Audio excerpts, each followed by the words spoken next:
Come on, Chloe, let's go.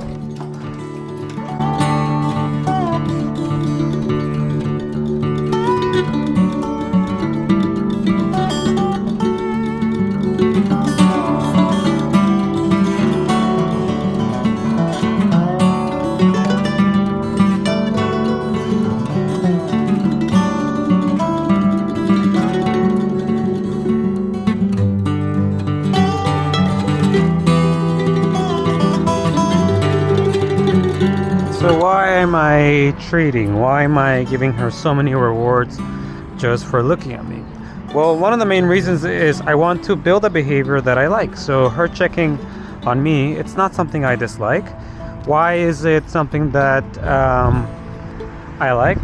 Well, it's because if it's something that she can do, once it comes to situations where she's doing the opposite, so maybe barking, lunging, growling, she has that skill of whenever in doubt or just really anytime, why don't I check in with Carlos? Is that maybe a better response than whatever I'm concerned with? So for example, just there she saw a couple of people, she looked, but then she engaged with me. And nothing bad was gonna happen there, at least it didn't seem like it. She wasn't overly focused. She looked at them for maybe a second, but then her go-to was, let me check in with Carlos. So the more I can teach her, I can teach any dog this kind of skill where looking at me, engaging with me pays off more than anything, the more they are likely to do that, especially if we can get to a point where they resort to that in situations where they might be doing something completely different than that. Again, like barking, lunging, anything that we might not like. So the more we can work with any dog where we start from a place of reinforcing those check-ins, especially natural check-ins, like when she is walking, looks somewhere else, then looks back at me, just like that. I like that. Definitely not something that we dislike. That way your dog has a positive behavior that they know that if they do, pays off, and you don't always have to reward, but a lot of times it does. A lot of times you do reward, so that way it's something that feels consistently good for your dog. So when faced with adversity or something that's challenging for them, they're gonna go, do I do something that makes me feel good? Meaning, do I look at Carlos? Do I do something else? Or do I engage with maybe what's concerning me or something else, right? So it's definitely far better to have her have a skill in the back of her pocket, in the back of our pockets too, that she can resort to if ever she feels unsure. So check-ins are something that I love for that specific reason, and I'm always gonna reinforce in any way, shape, or form that I can, or at the very least acknowledge for my dog to see that, oh, it's a behavior that we both enjoy happening. Yeah, find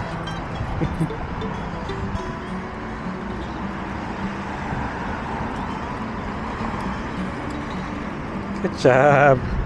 Yeah, tiny one. Little one. So something very relevant to a dog like Chloe, when we're talking about reactivity, usually it boils down to fear, oftentimes anxiety, uncertainty, just feeling afraid in general. The world can be a very scary place. Dogs don't understand everything as we do, so that alone can easily manifest environments where our dogs just feel unsure, and then if we don't happen to equip them with the right tools and feelings of what to do to help themselves, then they're gonna try to make it so the world just goes away in any way, shape, or form. So what I really look at when it comes to reactivity is how the dog is feeling, and maybe why they're afraid or why they feel what they feel. But sometimes it can boil down to their personality, and that doesn't mean a dog has a personality to be reactive. However, what does play a role is how the dog's personality might affect their behavior. So for example, a dog like Chloe that is very, very, very playful, but also if not much is going on, if she's in a neutral stance, so for example when we're walking and not a whole lot is going on, she's gonna default to her setting of, okay, my main focus is safety, and that's fine. That's actually quite normal. It's very common for dogs that are no longer in their puppy months. They default to a sense of, okay, I'm fine with a lot of things, but I just need to feel first and foremost safe, and that can be sometimes challenged by a few different things. It could be dogs, it could be people, environments, bikes, really anything at all. And anything at all that represents not safety can be something that can cause reactivity, or at least symptoms that look a whole lot like reactivity, or that will consider reactivity because our dog is reacting to something in a way that we don't really like. And so a dog that's feeling afraid can definitely do that. A dog that's feeling unsure can definitely do that, but usually that stems from a specific trigger making them feel that way. But we have certain dogs sometimes with particular personality traits, like just being a bit more sensitive, a little bit more naturally alert, a little bit more naturally weary, more naturally just sensitive to the idea that I want to feel safe. And whenever I don't feel safe, or I'm unsure, or I don't have enough room to feel safe, then that's when reactivity can come into place. And then we're looking at, of course, how can we make our dogs feel more safe. So one way that we're actually doing that with Chloe right now is just to have her in my arms. And I know she wasn't barking or anything, but I could kind of sense some hesitation as we were walking. So I thought, you know what, if you're not feeling 100% happy, 100% happy-go-lucky, 100% super comfortable, let me give you a chance to just take a break then. Because again, she wasn't barking or anything, but I felt as though she could benefit from a little break where she doesn't have to worry about anything. She just gets to relax, enjoy just being in my arms. So that's what we are doing. So that can be a way that we can, of course, help our dogs manage by making things a little bit easier. But with a dog that also just naturally defaults to a feeling of concern and wanting to be safe, something else that we can do is pivot them to another feeling, more like playfulness, a feeling of happy-go-lucky, a feeling of letting go of things a bit more and switching on to a more powerful feeling like playful, easygoing, lightheartedness.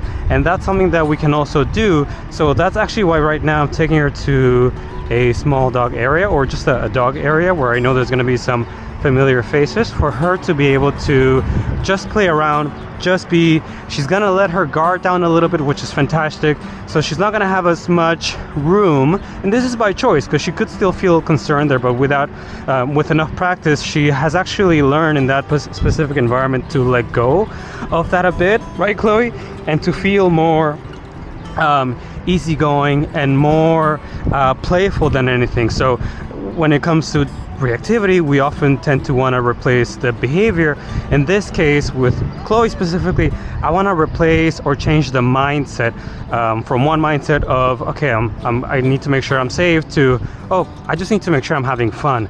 And that can really do it for this type of case, for this type of dog, where again, their default go-to is I need to feel safe. I want her to instead feel I need to have fun. I need to feel playful. And really the way to do that is to introduce the behavior or the mindset that you want in an adequate way. So that might be introducing a dog that you know will get along with her, or a dog that she already knows, and then 2, and then 3, and not just any dog. It's got to be the right dogs that are also going to help her feel more playful, help her feel like she doesn't need to have her guard up, and things like that. And so that's why right now we're headed to an area where she might see some friends, and we'll see how it goes. Maybe we'll get her a bit more playful again, and she can really practice letting go of that sense of having to constantly feel safe and worry about different things, to just feeling like, okay, I just want to feel playful. That's really what I enjoy doing more, right?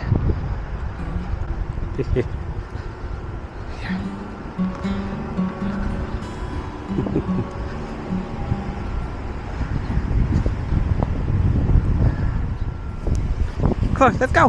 Come on. Come. Here's that playful feeling. If there are dogs available, then the next best thing is me. I'm gonna make her feel playful so that she lets down her guard.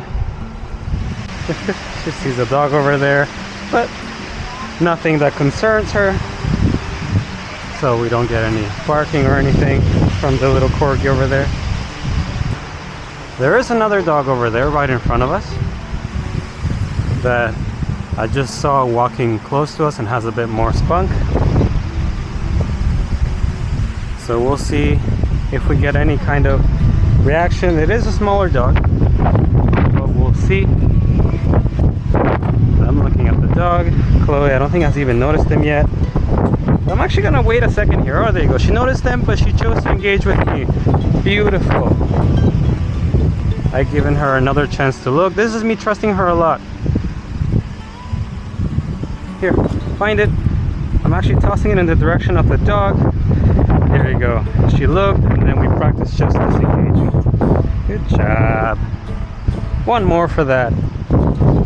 Well done. So obviously with different dogs we're gonna get different responses, but it's very important to know what the pattern is. So for example, if a dog is just sitting watching, it's a lot easier for another dog like Chloe, or really any dog, to either want to engage or even more so to disengage, just like with Chloe. If that dog was barking, maybe Chloe would have given a different response, or in that case I would have also maybe been a little bit further out. But that dog actually seemed pretty mellow, was just watching us, so nothing wrong there, which is why Chloe didn't feel the need to react. But when we're talking reactivity, we don't want to just work on those dogs that are going to get a trigger or a rise out of our dogs just to help them disengage. If that happened, great, we'll do it.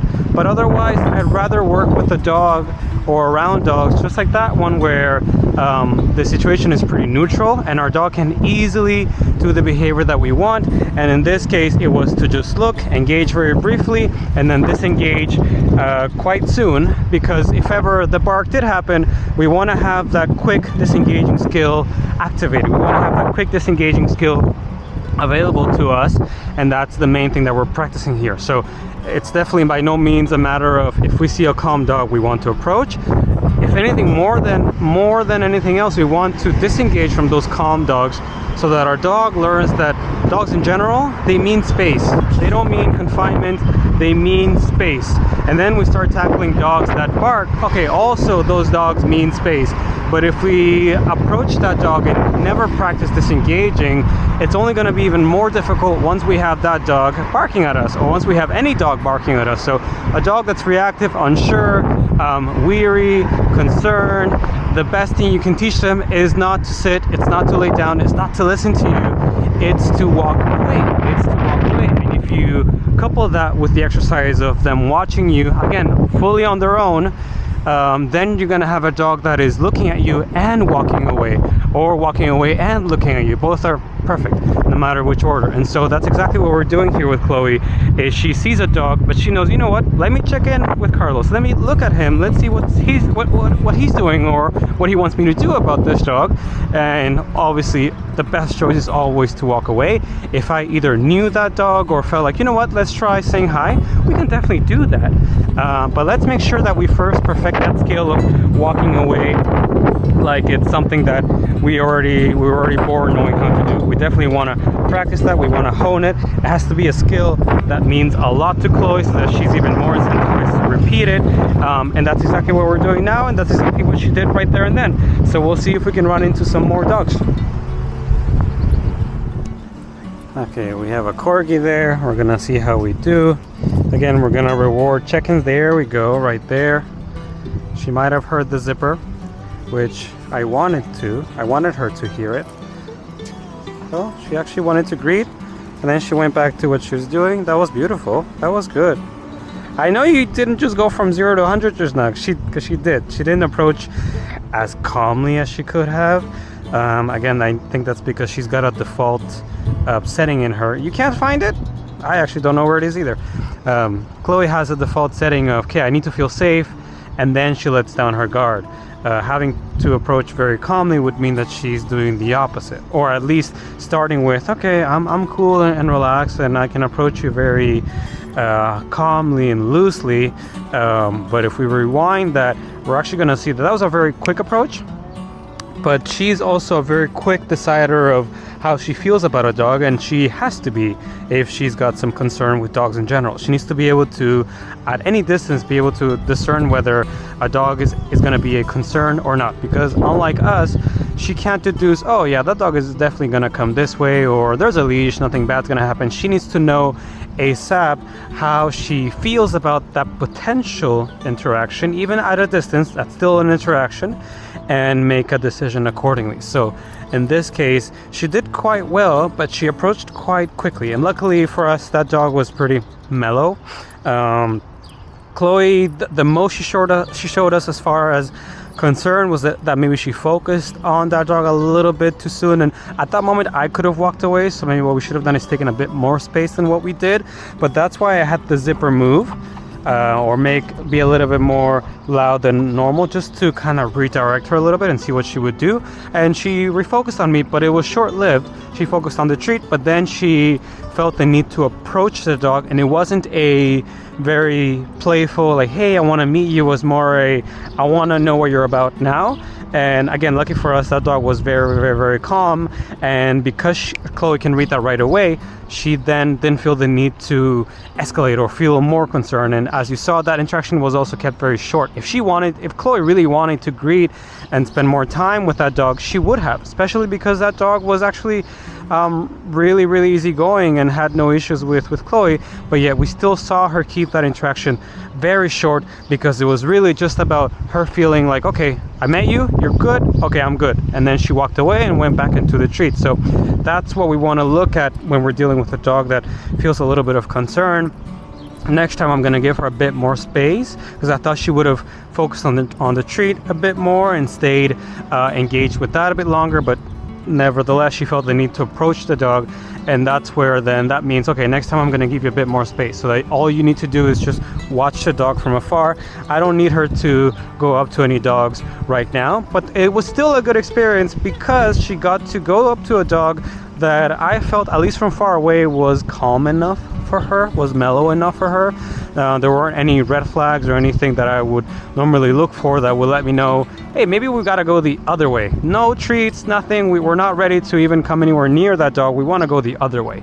But because that dog was quite calm, Chloe was able to be herself, but still leave on a good note. If that dog was not calm, and again, also potentially barky or reactive or whatever, even if Chloe was calm and she didn't do anything like what she did there, it could still not end on a positive note. So whether we manage an environment very well, or if we try a few things, we still want to do it around dogs where we feel as though the interaction is going to, at the very least, end on a good note. And that one did. And of course, a lot of that was thanks to how easygoing that dog was. And Chloe felt as though, okay, I feel a little, maybe a bit of concern, but oh, there was nothing to be concerned about. And she disengaged from that quite well and quite easily. I know. Yes, you did. Let's see if we can find more dogs.